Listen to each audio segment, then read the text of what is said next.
gentlemen, and thank you for being here today. Also, thank you, Bob, Ambassador Chandra, Ambassador Mishra. Why are we here today? Actually, we've taken advantage of the fact that we've been able to get Bob Blackwell and Ambassador Chandra, the author of the recent CFR Aspen India joint report, on the same podium to discuss and talk about some of the findings of the report.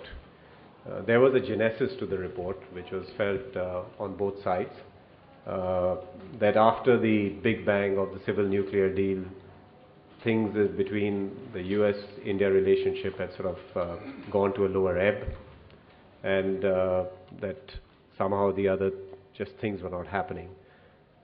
Actually, it's a little bit to the contrary. In most situations, when you have something, a big event like that, once that falls off the radar, there's a lot of work going on down below, and I, for a fact, because I sit on the bilateral dialogue as well, understand that the connectivity amongst various institutions in the country on the security side, on the science and technology side, on the defense side, is increasing and continues to increase. The CFR report in its own, the joint report in its own way, was a bit of a reality check, and it's also a little bit about what is it that we need to do in the future. There's a lot in that report which I think people would find in terms of language or other things a little bit provocative.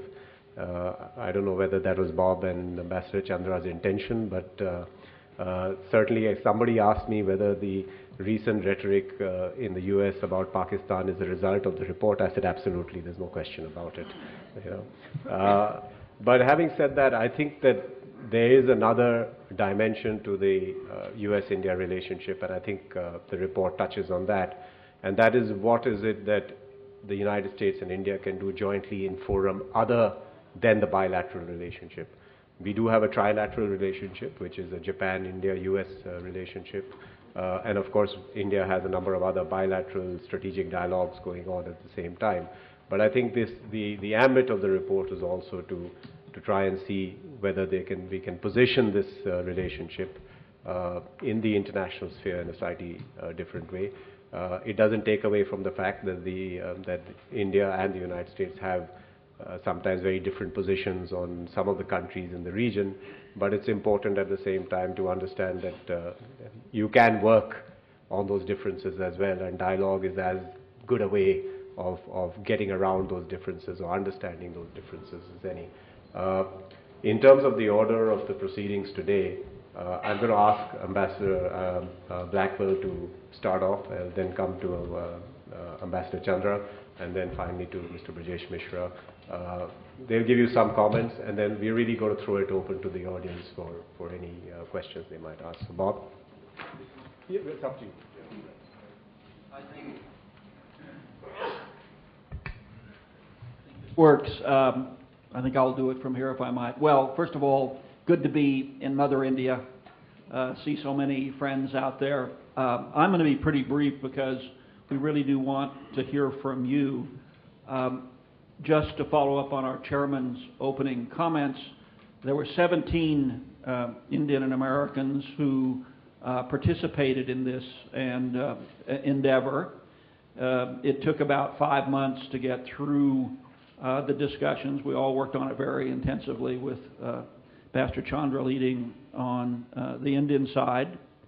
I hope when you look at it, if you haven't seen it, and it's available both on the Aspen India and on the CFR website, so if you haven't seen it, I hope you'll have a look at it. It's about 55 pages, pretty dense material, and you'll see it's both policy-oriented and very prescriptive, and maybe even somewhat provocative in places. Just the last thing I'd say is when we had the rollout for the report in the United States a few weeks ago, we had an event in New York with Henry Kissinger as the keynote speaker and a press conference, and then another event for a couple of hundred people, a dinner in Washington.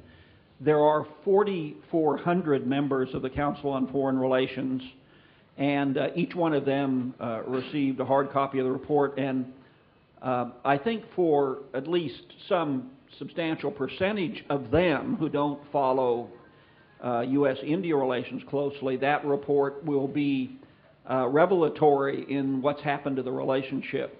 And then, in addition to those people, the report was sent to 1,000 journalists in the United States, another 1,000 libraries, and so forth, so very widely circulated.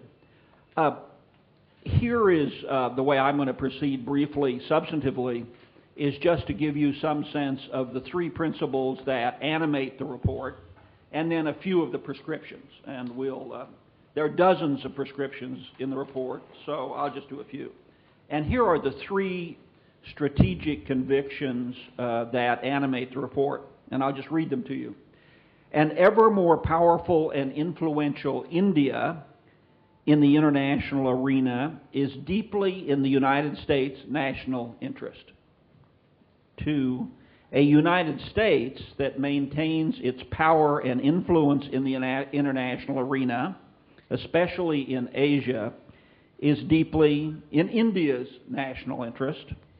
And then finally, the closest possible policy coordination between India and the United States in all the dimensions of their relationship is increasingly important to both nations, helps sustain a favorable balance of power in Asia and beyond, and promotes international peace and stability, beginning in Asia writ large. Now, just a few of the prescriptions and observations. I'll begin, perhaps appropriately, since our Secretary of State is in Pakistan today, with Pakistan. What does the report say about Pakistan?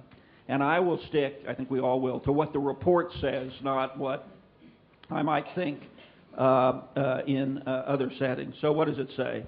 It says that Pakistan is a vital national interest of both India and the United States, in the first instance because of Pakistan's nuclear weapons.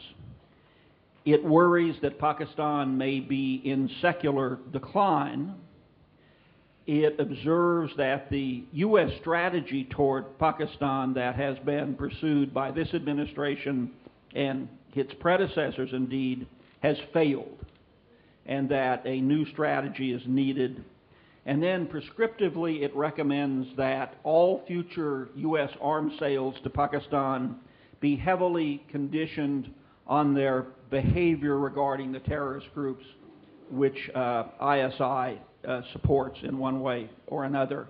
Perhaps one of the more provocative prescriptions in the report is that the United States and India very privately and quietly should prepare for a contingency of the disintegration of Pakistan's capacity to keep its nuclear weapons secure.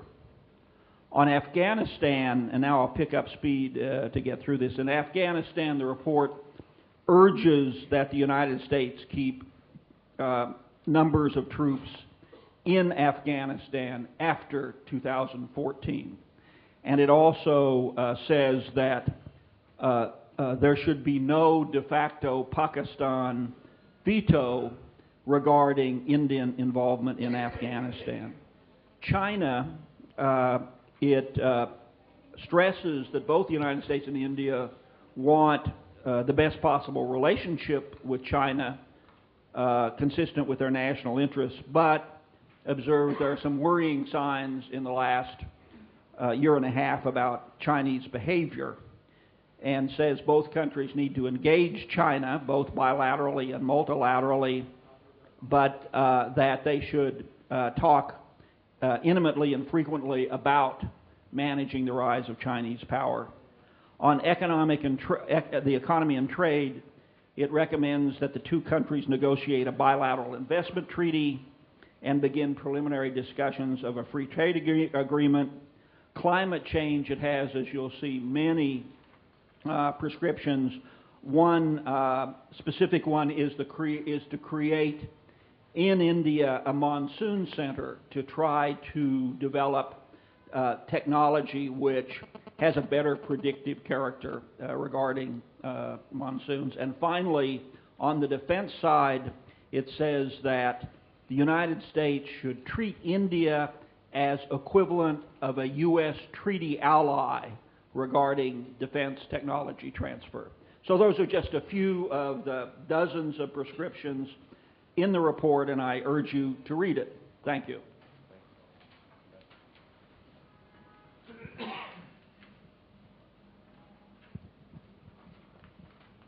Hello. Thank you, Bob, for making my task easier. You have already summarized the salient points made in the report, and I need not repeat the same. What I would like to say is that in one way or another, the Track 2 dialogue has been very vigorously pursued, both from the US side and the Indian side, right from 2001 onwards. I mean, even before that, there were exchanges, but this was on a regular basis, and we met twice a year. I remember on the first occasion, Dr. Kissinger had come to Udaipur, and among other things, the thing which came up was what he had written in the 80s. I think the book Diplomacy was published 85 or something. There he had put a line that in the 21st century, there will be 6 major players: United States, Europe, he rolled into one, Russia, China, Japan, and probably India. Well, you can see that over a period of time, we meet twice a year. He changed probably to most probably, and then he has dropped the adverb altogether. So that is the progress that we achieved. During the course of these discussions, we found that in the first few years, especially after the Clinton administration was over, there was a very slow build-up, and there was a feeling whether the Republican administration would follow a strengthening of India-US relations with the same vigor as Clinton. But what happened was a surprise to anybody. And we found in our Track 2 that we were always trying to play catch-up. The two governments were ahead of the think tanks, the way the things were progressing. Then in the last few years, there has been a dip, and a feeling developed that there is a plateau and things have gone a bit cold. We felt that outside of that structured dialogue, we should have a more action-oriented initiative. And for that, I'm very thankful to Ambassador Blackwell that he assembled such a powerful and influential team on the Indian side. And I'm very grateful to my colleagues, especially Ambassador Mishra, for joining in the effort. The other players are not here today, Dr. Raja Mohan, Shankar Bajpai and others. They are out of town. So we have come to a position when we started discussing that why not sketch a somewhat maximalist position as to, after having determined the contours of our relationship and our shared common interests, what is the maximum that can be done by both sides. And it is in that spirit that we wrote policy prescriptions, which are pretty strong, I must say. And the idea was not so much to evoke controversy as debate. So what we are looking forward to is, in interaction, different views or nuances or how to go about it, whether to have a quantum jump or slow gradual progress. Because one thing which was appreciated on both sides was that there are limits, and the autonomy which Indian side has in the conduct of its foreign policy cannot be diluted or compromised.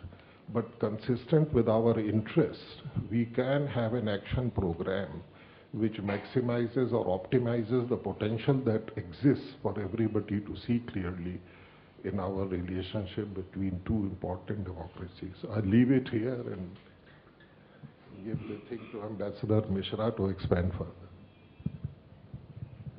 Thank you. Well, my task is very easy now because Ambassador Blackwell and Ambassador Naresh, they've told you all. So maybe I could be a little critical of what has happened, if you don't mind. This is an exercise in very ambitious thinking. Although I'm part of the I signed the report. But it is indeed very ambitious. And having been in the government and having taken some part in improving Indo-US relations, I think we can hope that in a decade or so, the United States and India can be partners like treaty allies, as you mentioned, but not, I hope, a major non-NATO ally, as in case of Pakistan.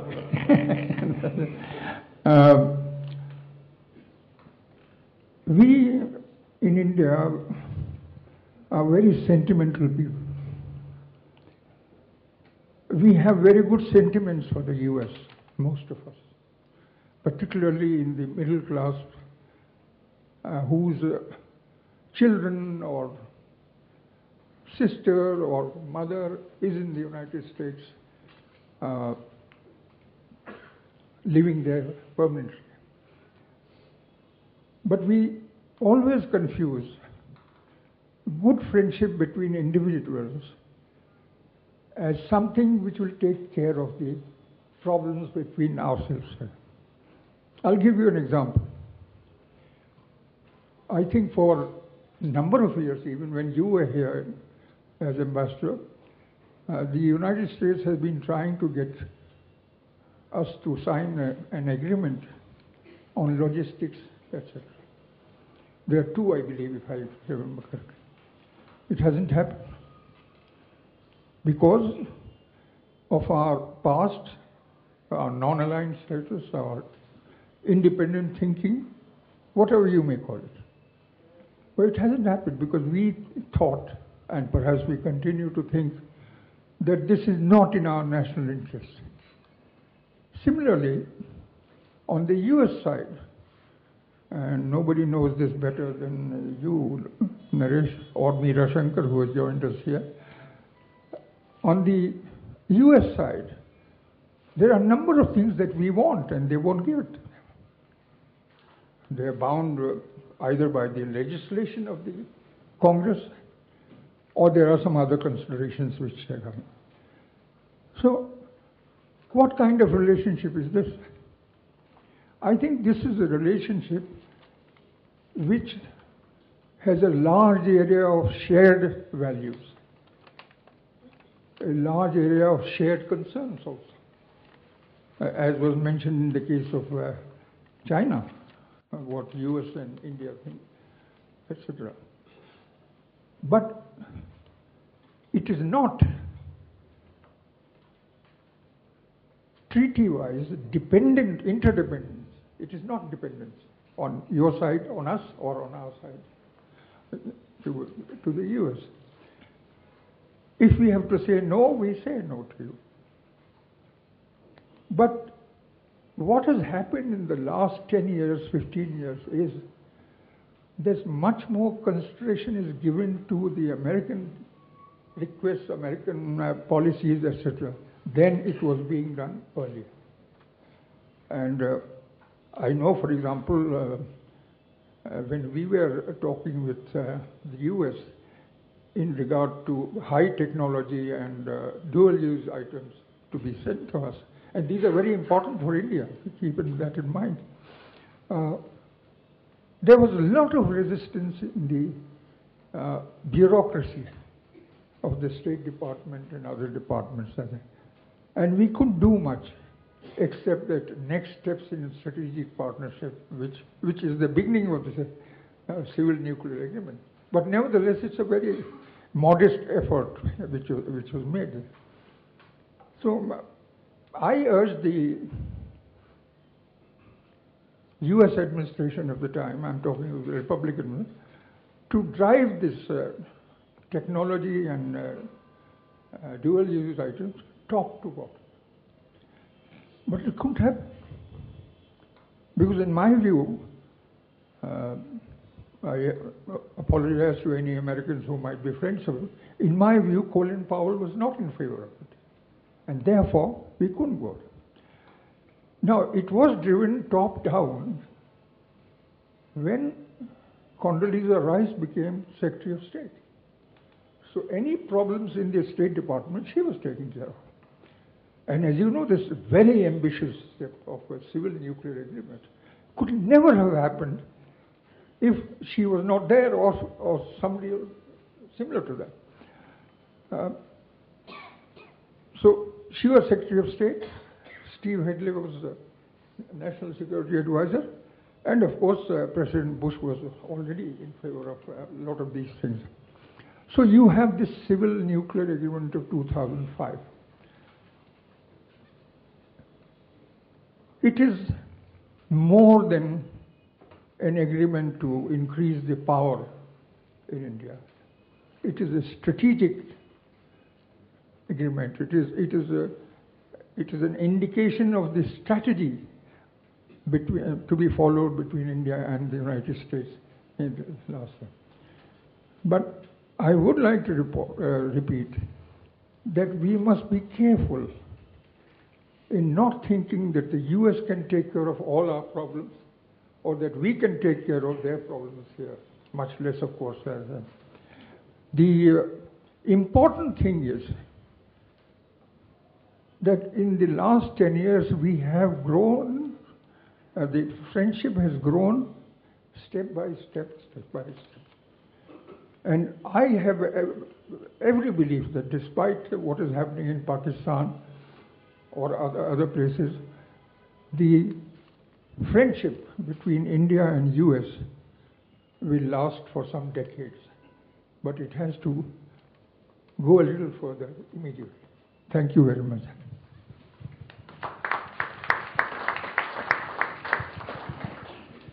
Bob, let me just start with you because I referred to it a little bit earlier when I sort of tongue-in-cheek that it appears almost that the timing of the report and the timing of the administration's rhetoric, step up in its Afghanistan and Pakistan policy has sort of coincided. But what do you, sitting out there in the United States, make of what's happening now in U.S.-Pakistan and U.S.-Afghanistan relationships? Well, let me just speak for myself. I don't want to speak for the U.S. or for anyone else.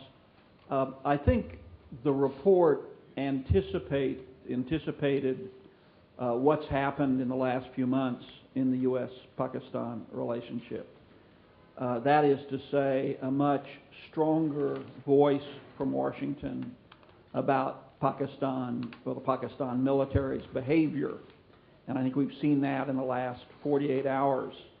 And I believe that what that demonstrates is that after a very long period in which our Indian friends have urged us in succeeding administrations to link our assistance to Pakistan, especially military assistance, to Pakistan, the Pakistan military support for terrorist groups, that now has been accepted, digested, and embedded in American policy. And the Secretary of State said just yesterday there will be substantial costs if Pakistan continues this behavior, and I believe there will be.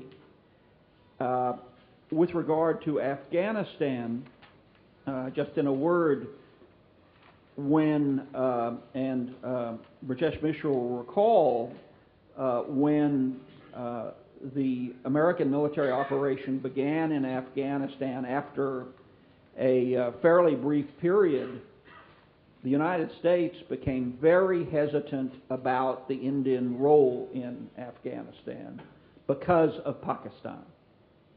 And I'll end by saying you can see this very great change that has occurred in this year, and indeed since the spring, I would say, in which the United States is welcoming a greater Indian role in Afghanistan. And that's really quite a big difference in the same administration. So in both cases, I believe that the report and worked on by those of us here and our other 14 colleagues was somewhat prophetic by at least a month or two in the direction of U.S. policy toward Pakistan and Pakistan's relationship with Afghanistan. Ambassador Chandra, sir, you talked a little bit about this being more a maximalist sort of a view. Looking at the fact that the view is now out there, that you've seen it as maximalist, and as head of the strategic dialogue also, are there a few first steps that you'd like to see happen post this report, which would actually take us on that step towards achieving at least part of that maximalist view? First is to create information and try and see that the political leadership, not only of the ruling coalition but of all parties, is somehow engaged sufficiently to appreciate how to view these issues in the national interest. And because that's, without an informed debate, it is very difficult to make a big change in the policy as we have been pursuing it. I think the potential that exists in access to and absorbing the military technology, which has been most expensively developed in the United States, is something which is in our interest. But there have been some problems with regard to the wording of the agreement and so on. So I think we stopped short of saying that the wording may be made somehow India specific to accommodate our views or reservations as they might be.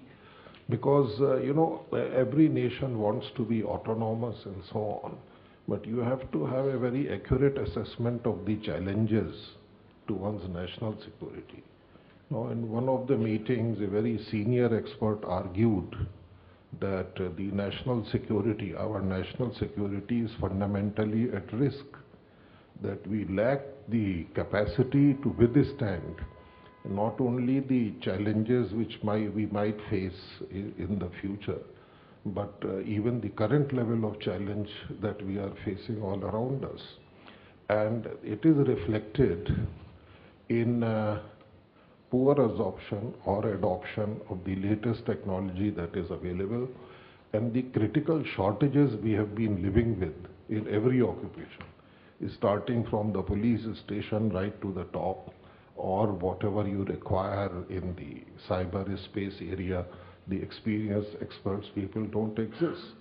So when there is no state in the world today which has adequate capacity for every challenge, so you have to proceed in concert and not waste taxpayers' money on doing something every time on your own which can be accessed from a friendly country.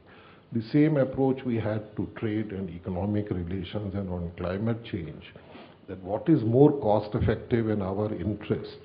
And from that standpoint, we have tried to spell out a maximalist position, but the cautionary remarks made by Ambassador Mishra are very important. We have to see how much the Indian market will bear, and we have to proceed in a fashion that we don't succumb to the charge of being sort of junior allies or something in any pact. Thanks. Brajeshji, you twice in your speech you came with timing. Once you said 10 years, once you said 10 to 20 years for the strategic relationship. I just want to probe and see whether there's something behind that 10 years and 10 to 20 years in your mind in terms of your own experience of how you felt this relationship or how you feel this relationship will develop, and any constraints that make you talk about that kind of time frame. Well, the reason is obvious. There is a change every 4 years in the President of the United States. And every president, new president, comes with his own ideas, with his own preferences. Maybe he thinks more about a particular country than India. So we cannot take it for granted that the thing will happen tomorrow or day after, etc., etc. But having said that, it is today much more likely that the US will not take any action which will go deliberately, which will go against Indian interests. although what they are doing in Pakistan is against our interests, as I said earlier. But if I look at 98, when the NDA government came into power, and today, see the vast difference between what is happening. Even when Ambassador Blackwell came here in 2001 and left in 2003, think of 2003 and today. As you yourself said, you wanted something, you wanted us to keep out of Afghanistan so that Pakistan, you could take care of the concerns of Pakistan. That's no longer the case. This is obviously the case. One word which you have not asked the question, but it was referred to in regard to Afghanistan. I was watching the television and Hillary Clinton and Carr, the young lady from Pakistan, it was quite clear that despite Hillary and Hina saying that we have had extensive discussions at all levels, it was quite clear that they were trying to go by the side of the truth rather than face each other. So it is not yet over. It is still a lot of problem with it. But whether we can gain from it doesn't depend only on the United States. There are lots of other factors which have to be taken into account before we can say that. Thank you. One brief comment about the timeline. I think Ambassador Mishra is absolutely right. Leadership matters a lot, both in the United States and in India. And since we're democracies, we do change our leaders, so that is an important factor. I just wanted to say there's another one, which is the externalities. What happens in the world will affect the pace of our cooperation. And I would say, for example, and this may be provocative, that the change in the U.S. policy toward Pakistan, which we've seen in the last several months, is not primarily because of the urging of India. It is rather because of the behavior of Pakistan. So these externalities can affect the pace. And the other one that comes to mind, of course, is the rise of Chinese power and how it behaves. China, by acting in some ways, can accelerate U.S.-India strategic cooperation, or if it acts in more benign ways, can slow it. So while each country has its national interests, its perspectives, its leadership, both will be also affected, and our relationship will be affected by what others do, as Ambassador Mishra said. Thank you, Bob. I think we've got thing for the question and answer.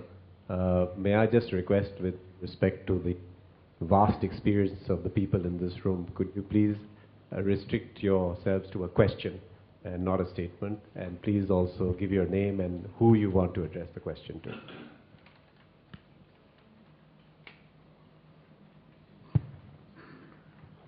Ambassador Robert Blackwell, may I just ask your opinion about the recent statement by General Kiani? U.S. should think 10 times to adventure in Pakistan. It is because of his overconfidence or lack of security, or because of China's support? Well, I'm not a psychiatrist by training, so I don't know why he said what he said, and won't speculate on why he said what he said, but we know what he said. And I think it's perplexing what he said, because the United States is not going to put boots on the ground in North Waziristan.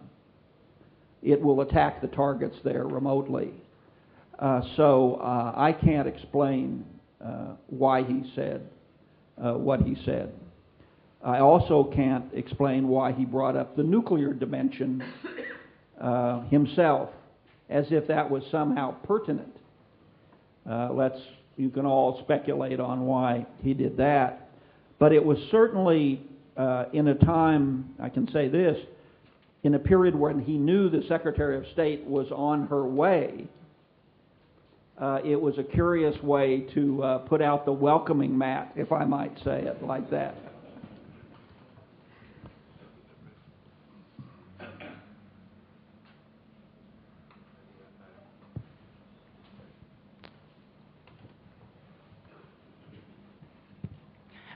Good evening, everyone. I just have a question to the panel. When we term a relationship as strategic, that means that both countries are expecting something from each other. What if India does not turn up to the expectations of the United States, and the United States does not turn up to the expectation of India? Won't this be a monolithic approach in nature? Thank you.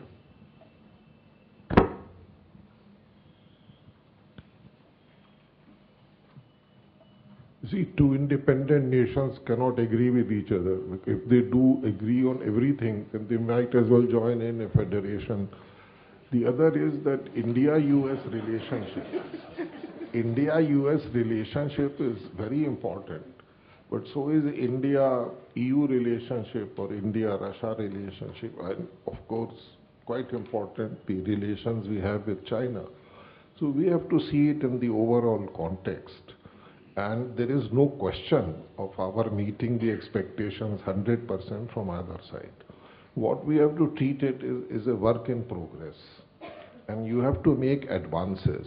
Now today, people say that it has stagnated. The point is that the governments both in United States and India are horribly preoccupied with domestic problems. So there is not much time or thing available to take care of any friends or friendly countries and so on, except to the extent they are going to be helpful to put out a fire. I'll take a minute to refer to Kayani's statement. I think General Kayani's statement was more for domestic consumption than a kind of a sort of signal to the United States, because as Ambassador Blackwell has said, the bringing in of the nuclear thing makes no sense. But the nuclear deterrent or option that they have makes sense in relation to India. What he was trying to do was to shore up the status and image of the Pakistan army within the country. At the same time, give a signal to the civilian leadership, the extent to which they can go. I'm quite sure that each time he makes this kind of a statement, he explains to the US side that, look here folks, I had to do it to keep things stable here. We are already under attack for fighting America's war, and by making these statements, he mitigates that feeling. Good evening, gentlemen. Privileged to be here, and thank you very much for your time. Unfortunately, it seems that Gautam has restricted everybody to one question, and I have so many in my mind, but I will try to only ask that one question. I will, I promise. Just give us your name. Eli Chakrabarti. Would the United States seriously spend any political capital in supporting India's candidacy for a permanent seat in the United Nations Security Council? And a corollary to that, really. Why are you against India having veto rights? Perhaps I can get 3 answers from the 3 ambassadors.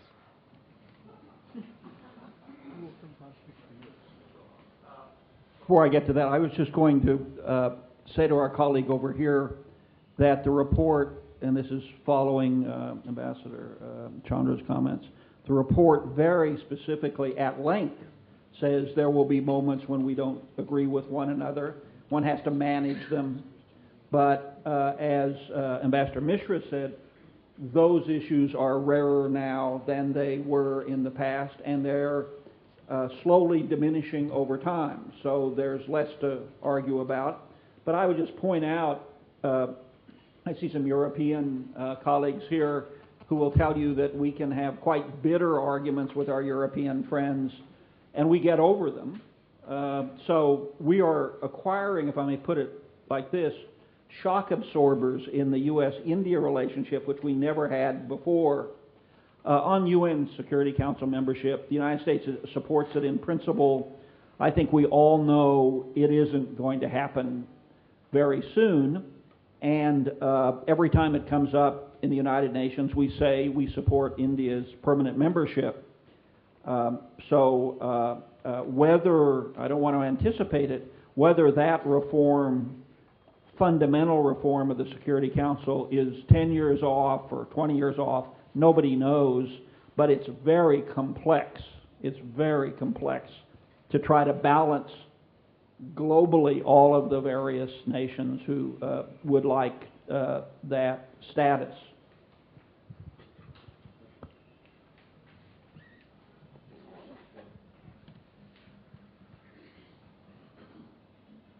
I think we'll have to wait for about 30, 40 years before it happens. And not because of the United States. China will never permit Japan to become a permanent member of the Security Council. India, it could perhaps, but Japan, no. And since US supports Japan's candidature for permanent membership, and it has also been supported by European countries, it's not going to withdraw. So I think we should not have any hope, at least for the next 10 years or so, nothing is going to happen in that sense. I also want to respond to what is said from here. I had already stated in my opening statement that we will continue to have differences. And it's just not possible. In the family you have differences, in the other friendships you have differences. How is it you're going to say that we are going to agree on everything between the US and India? It's not going to happen at all. So we should be mature enough, and I emphasize this, we should be mature enough to take these in our stride and think of the larger, broader area of concern to the two countries. Thank you. There was a second question which we never got. Can you repeat your second question? It is about why the United States is against giving veto rights, even though it is... He said they're not against giving veto rights. No, but you're going to have to wait 40 years to find out. So. Sorry. Good evening, everybody. Hello, I'm Neeraj Bhatnagar. My question related to India's relationship in the Middle East, especially Iran and all, and what bearing can India-US relationship can have our relationship with the Middle East, especially Iran and Iraq, where I think we've had good relationship with them for the last almost 30, 40 years, maybe more than that. What's the second question? US and India can do together in the Middle East. The US side has recognized the importance of India playing a bigger role and putting more assets and more diplomatic effort in this region. So our role and usefulness in that region is adequately recognized. US has also mentioned there on the steps that the policy prescriptions that to the extent it is possible, subject to, of course, the feelings in the American states, US will welcome and encourage a higher salience of the Indian side in this area.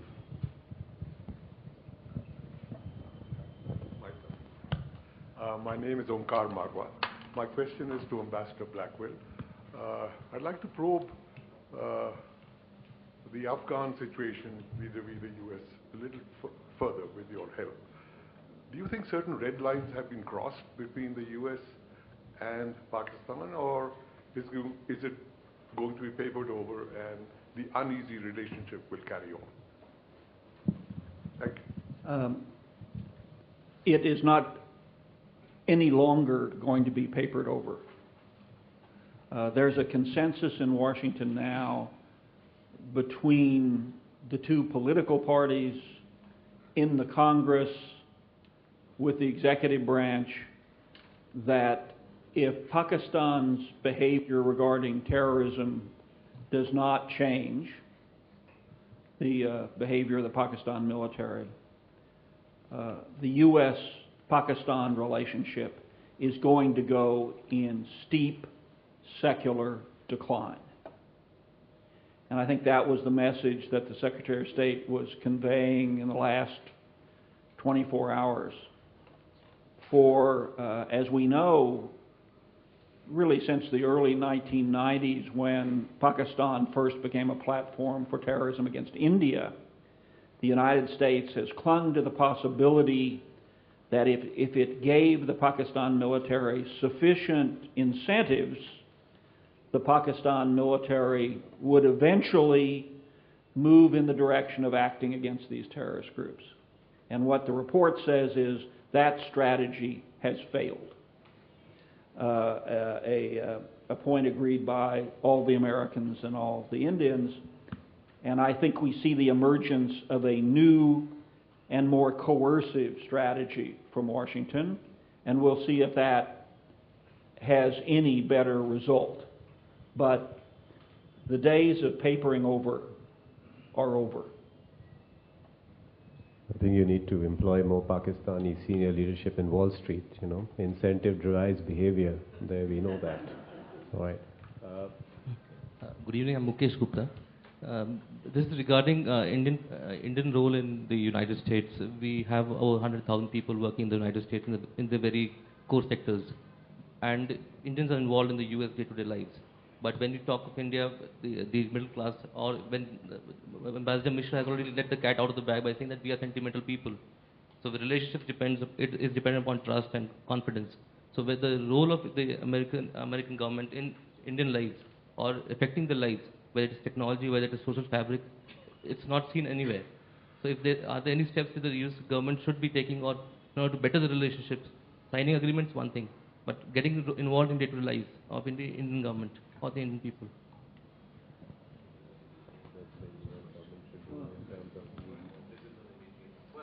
I don't know what you might have in mind. I think it's the Indian government that's responsible for Indian lives, not the American government, if I may propose that radical thought. But let me say, just to broaden your question, one of the assets, and this was mentioned by Ambassador Mishra just a minute ago, one of the assets we have in the U.S.-India relationship is that, broadly speaking, Indians like America and Americans like India. And although that doesn't have an operational consequence at any given moment, over the long term, it's a real strength of the relationship, and it will become, on the U.S. side, more so as the Indian American community gets more involved in American domestic politics, which it is doing slowly. So that part, which you mentioned properly, of the relationship is one of the foundations in a long term, as I say, not in any specific things. Could I just chime in one other point? The question about Iran is, and we could talk about it at length, but I'll just say that it is an example of the two governments today managing differences of opinion, not about the objective of Iran not acquiring nuclear weapons, but about what is the best strategy to try to avoid that. And the two sides, I think, are pretty artfully managing today their differences in a way that you might not have thought they would have 15 years ago. And that, I think, again, is an example of the maturation of the relationship. I can a clarification. Were you referring to people of Indian origin in U.S. or just Indian citizens in U.S. in your question?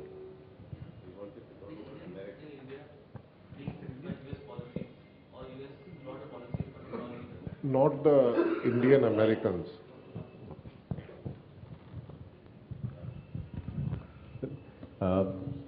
We're almost out of time, so one last question there, and then. My name is Gautam Maharaj, and my question is, how will the Chinese relationship with the U.S. impact the Indian relationship? In other words, if the Chinese relationship improves with the US, will this strategic dialogue with India become less important? And secondly, if the Americans kind of exit from Pakistan, what role will China assume there?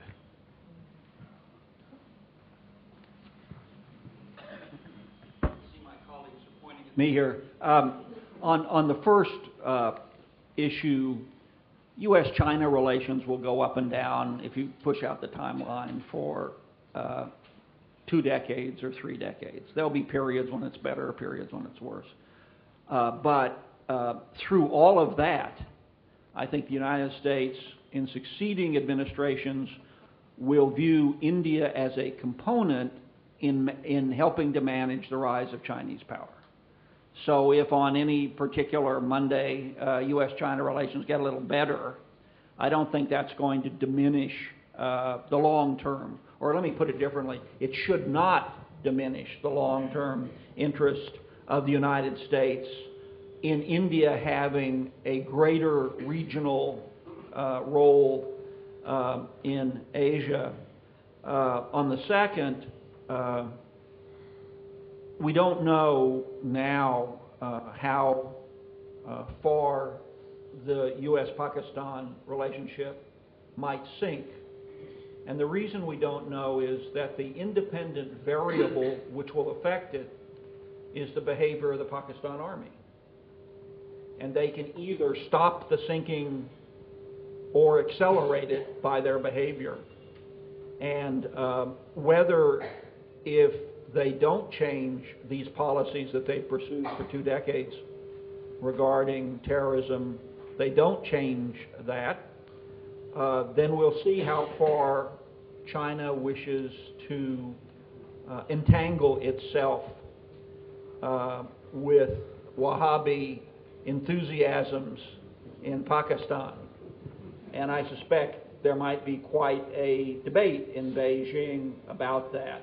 But U.S. policy toward Pakistan, given that we're losing men and women in Afghanistan because of the policies of the Pakistan military, we can't and won't, I believe, diminish our preoccupation with that, because we're worried that over the long term, maybe China will become more influential in Pakistan. The Chinese portion of your question. I think we should be happy if U.S. has good relations with China. We already know, as far as the strategic partnership between U.S. and India is concerned, what is required, etc., etc. I don't have to repeat that. But I can tell you with some confidence that once the civil nuclear agreement was signed in New York, was it? New York. And before that, 1 month before that, a defense agreement was signed between Pranab Mukherjee and the other thing. I repeat, I can tell you with confidence that China became belligerent towards India after that. They don't want US and India to have good relations, because their policy is to keep India embroiled in South Asia, not get out of South Asia. Because if we begin to play a major role in Asia, then China cannot claim that it is the big boss of Asia. So it's a very difficult thing for them to understand that we are not going there in order to bring them down. We are just going there in order to support our good friends who are there. But the Chinese, and I can say with some experience because I was posted there and I've dealt with China for a number of years, Chinese have a hierarchical way of thinking. And so far as India is concerned, it's fairly low in their hierarchy. Thank you. Thank you. I just might add, you know, the point is that whatever the improvement in US-China relations take place, the fact remains that the concerns US has in the Pacific, South China Sea, Sea of Japan, and the problems that might be faced if Chinese adopt a more aggressive posture by countries like South Korea, Taiwan, Japan, is something I think which will continue to be a matter of concern to United States. And here, it's not that India will be playing a very helpful role, but I think our objectives are quite common here. The idea is not to confront or try to encircle China. That's a very barren exercise. But to take advantage of China's growth. Gautam and I go to Beijing and they come here. What we are trying to find out are what are the limits of cooperation between India and China. And on the economic and investment side, there is a lot going for both of us. The trade with China is accelerating, it's expanding at a faster rate than ever before. India-China trade is the top of the list. So in such a situation, what we came to the conclusion, then there has been a bit of a toning down of the recommendations, because we felt that the coordinated approach, not the joint approach, between US and India has to be such that it sends a necessary positive signal to China without giving the impression that we are allied together to confront and contain Chinese power. So that is the way that we have approached it, our report. Can I just wrap up with asking all three of you one question, because you all have actually touched on it in different ways. Maybe I'll start with, you touched on the effect of domestic politics on this whole relationship. You've got a US election, presidential election coming up next year. We have no idea when we might have an election, out here. I'm going to use the word speculate, so that, I'm not going to put you on the spot on this, but could you speculate as to what you think might happen, regardless of whether it's President Obama who gets re-elected and, things carry on, or it's Mitt Romney or Perry who might come in on the Republican side? Well, I'll just say two quick things, given the time. First, as we've all been saying, the structural basis of U.S.-India cooperation is strong and will get stronger. So it doesn't really matter who the president is. I think that will happen. But at the same time, and I'll just speak for the United States, my Indian friends can speak for India, there's just an enormous preoccupation in the United States with our domestic problems. And I'll just cite one poll number to you from a recent poll. Asked what issues matter to you in the period ahead, and foreign issues were one of them. The poll, in aggregating Iraq, Afghanistan, and Libya, garnered 5% of the American people's interest. 5%. And as you would expect, the economy was 60, the debt was 50, and so forth. So there's just an enormous preoccupation. But this doesn't mean, and I'll stop here, neo-isolationism, a term that I think now is antique. Americans understand, because of globalization, and our chairman lives this every day himself, that we can't withdraw from the world. That really is not a theme of any importance by any substantial political faction. But Americans, we go through periods, and we're in one now, where they're enormously preoccupied with the economic challenges. And that does fill space that otherwise they might be devoting to managing our foreign relations.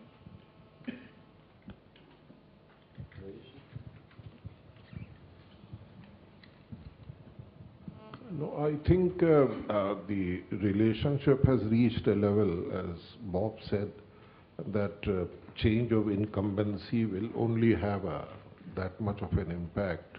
But I can't refrain from repeating a wisecrack which was made by my friend Mr. Jay Leno in reference to President Obama. And he was pointing out how many things he lacks.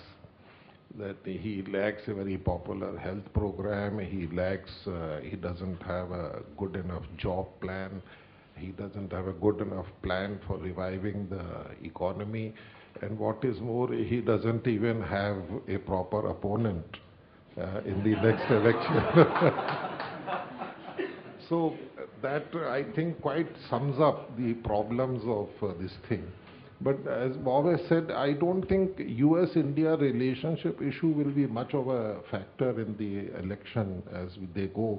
But the one thing that will be there is jobs.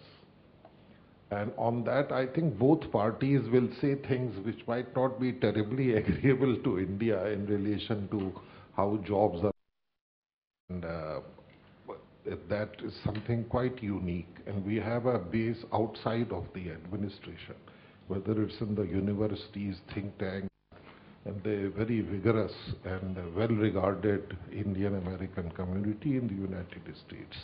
So these are the things which will endure for now. As far as the Indian side is concerned, I think here the civil nuclear agreement is going to be an issue, and we are only hoping that this will be resolved and not discussed here only in the context of United States, because it complicates the debate here. But having said that, I think the Indian foreign policy, somehow the Indian Foreign Service has retained quite a bit of control, and they have shown they can moderate the adventurous pursuits and ideas of their ministers much better than other ministries. Thank you.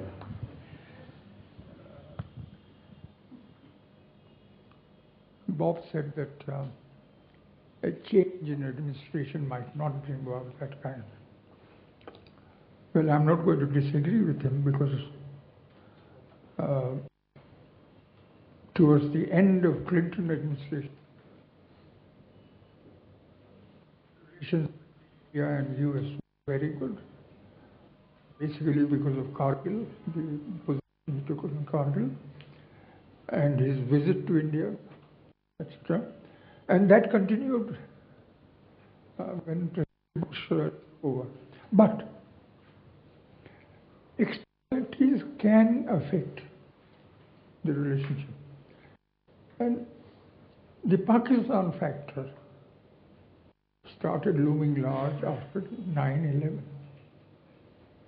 We were doing very well between January 20 and September 9/11.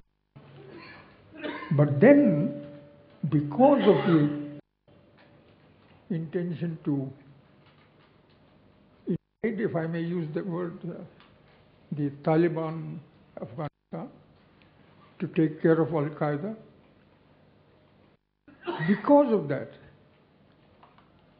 we have had to become more belligerent in regard to and that is where the disagreement came, the weaponry you were supplying to Pakistan, F-16, this and that, etc.